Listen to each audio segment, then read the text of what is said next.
green goddess dressing is so delicious, I just want to use it everywhere. Sure, salads, but it's really good on roasted, marinated chicken.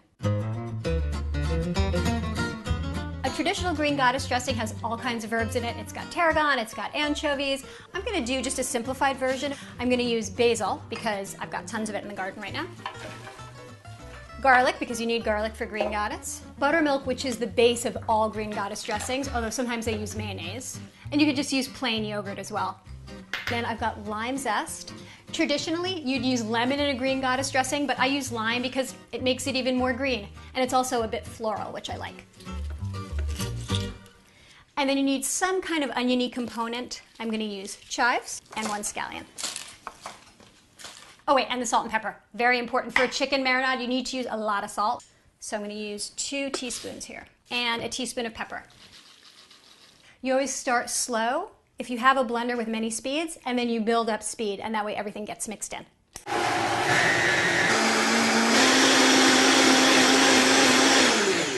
Ooh, I like this one.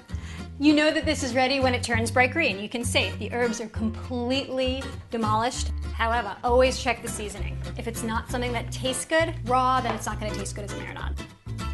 It's good. It's on the slightly salty side, but that's actually how I want it because, like I said, you need a lot of salt to season the chicken. You need to have chicken for this recipe. I have poultry shears, and these are great. They cut right through the bone. So flip your chicken over, and you just cut alongside the backbone.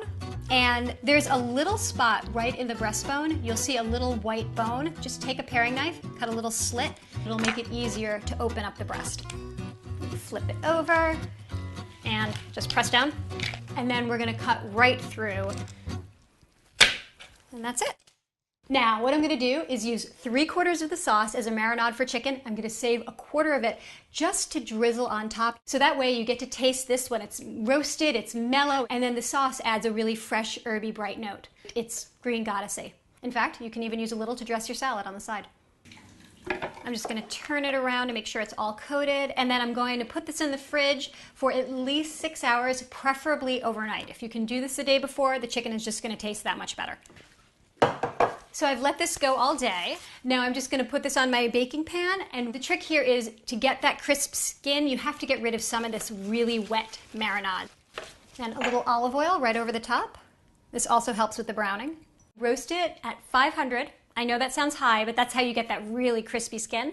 It takes about 30 to 45 minutes. And for you grilling lovers out there, yes, you can totally grill this. It will work beautifully. And that is that.